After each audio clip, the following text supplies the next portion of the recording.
Classificação indicativa. Livre para todos os públicos.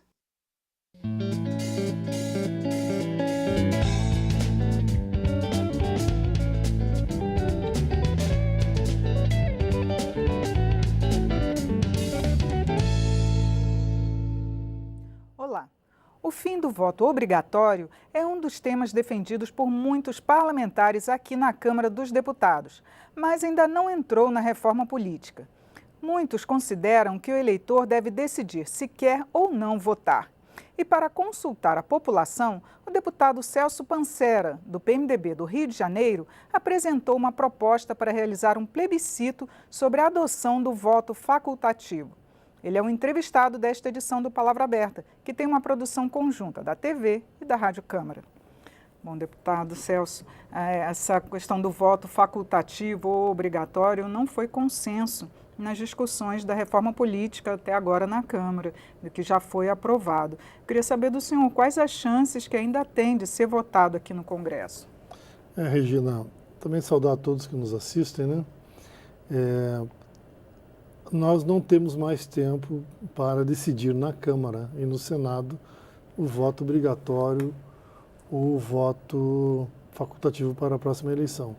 Mas nós podemos ainda aprovar a realização de um plebiscito na eleição de 2018, que valeria o resultado dele, né, caso mudasse vier a mudar para o voto obrigatório, o voto facultativo, valeria já para as eleições de 2020.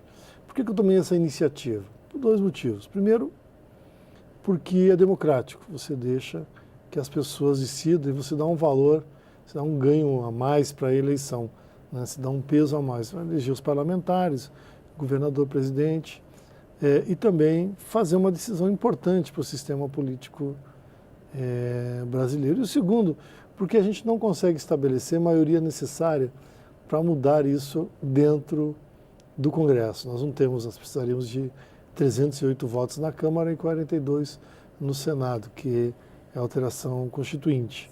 E diversas tentativas já foram feitas e não foi possível.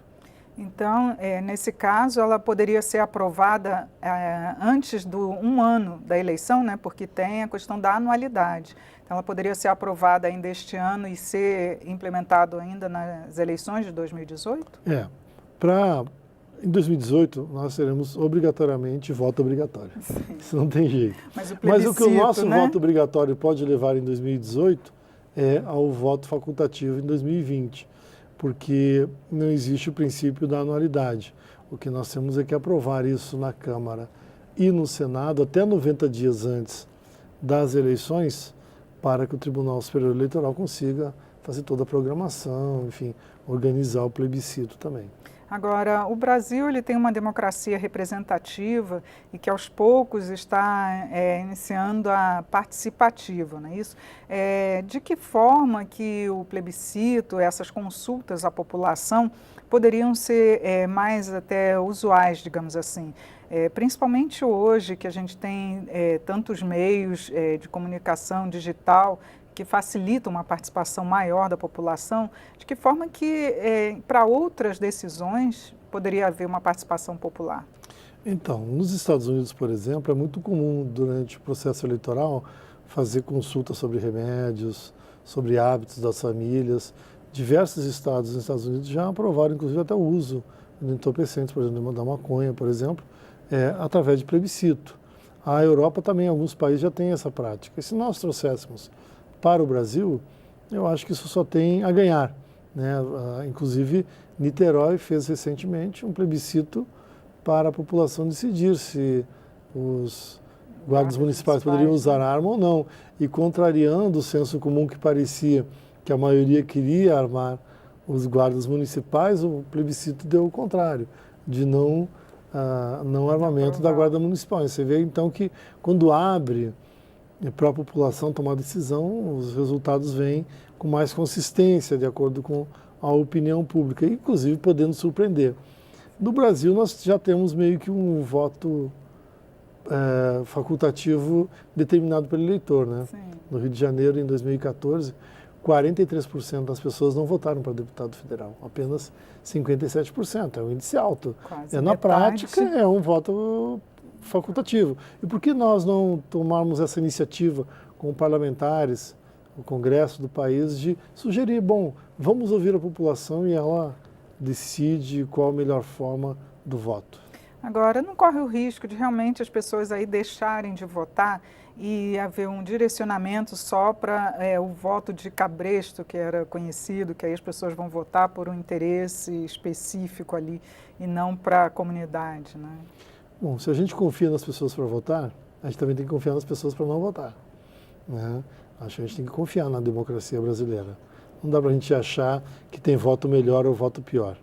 Eu tenho a impressão que quem vai votar obrigado vota muito pior do que quem vai votar por querer, né? Ele vai mal-humorado, reclamando para a urna, aí chegou perto da sessão eleitoral, tem aquele tapete de panfletos, ele vai, pega qualquer panfleto, com os números ali no verso, vai lá, digita na urna, vai embora e até esquecem quem votou por isso, que um ano depois das eleições, em torno de 80% dos brasileiros já esqueceram em quem eles votaram para o parlamento, né? Então, você vê que essa questão precisa melhorar e qualificar, obrigar o candidato a levar o seu eleitor para votar. Ele vai ter que fazer um esforço muito maior para levar o eleitor para votar. Ele vai ter que convencer o eleitor vai sair de casa convencido ou não vai. Pois é, mas nessa crise de representatividade que a gente está vendo, as pessoas não ficariam realmente mais livres e aí não votariam, porque já tem até campanhas pela internet, não vote, vote em branco. Isso a gente vê por aí, né? Não iria até incentivar isso. Dos 24 países que têm voto obrigatório, 12 são na América Latina. E não me parece que a América Latina é um bom exemplo de democracia consolidada, né? Dos países europeus, Estados Unidos, Canadá, todos o voto é facultativo. E você dá mais... Né? Porque as pessoas vão votar quem está motivado para votar, quem tem um candidato, quem foi ganho por uma ideia. Né? Inclusive... E esse negócio que vai ganhar, vai comprar, isso quem quer comprar voto, compra de qualquer jeito. Né? Porque já parte do pressuposto que não vai ganhar a eleição e precisa de comprar o voto. E a gente também já parte do pressuposto que se ele vai comprar o voto é porque ele tem muito dinheiro, né, para gastar dessa forma, o que eu acredito que boa parte dos políticos não fazem. Não. E não seria interessante também uma campanha para que as pessoas conhecessem melhor os candidatos, formas de divulgar, não só essa da propaganda eleitoral gratuita, mas que as pessoas pudessem realmente identificar o candidato depois, né, como o senhor disse.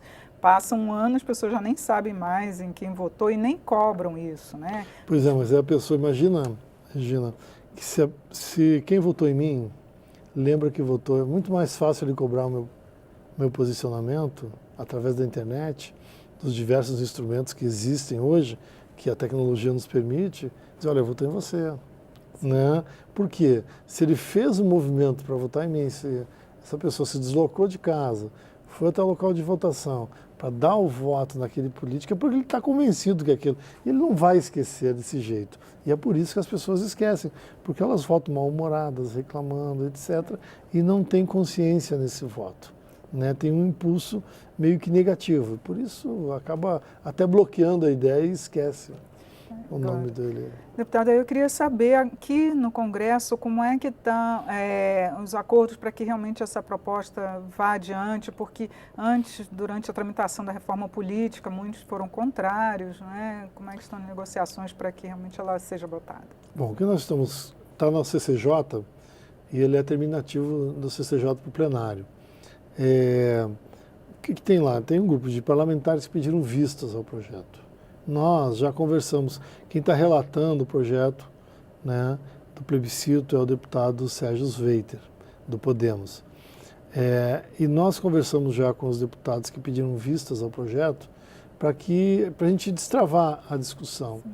E eles concordaram a gente realizar uma audiência pública que deve ocorrer não na próxima, mas na outra semana. Eu gostaria muito que votássemos ainda em novembro na casa para a gente enviar para o Congresso e para o Senado, e o Senado já começar a tramitação lá e ver se a gente em fevereiro do ano que vem, consegue votar isso no Senado. Claro, a gente tem que primeiro aprovar aqui, mas como nós estamos argumentando que nós não estamos decidindo ali se o voto é obrigatório ou o voto facultativo, nós estamos decidindo ali se terá ou não um plebiscito. E é muito difícil você dizer que não quer um plebiscito. Por quê? Você confia no eleitor para ele dar o voto para você, mas não confia nele para decidir o jeito que ele quer votar, se ele quer votar ou não. Então, se você tem confiança no eleitor, tem que ter confiança no seu discernimento e que ele vai compreender que o voto dele é o melhor para a democracia. Tá ótimo. Deputado, muito obrigado por seus esclarecimentos aqui no programa. Eu que agradeço e sempre à disposição. Eu conversei sobre a proposta de plebiscito para adoção do voto facultativo com o autor do projeto, o deputado Celso Pancera, do PMDB do Rio de Janeiro. Você pode assistir esta e também as outras edições em nosso site. É no câmara.leg.br/palavra aberta. Eu sou Regina Assunção e agradeço a sua audiência. Até a próxima.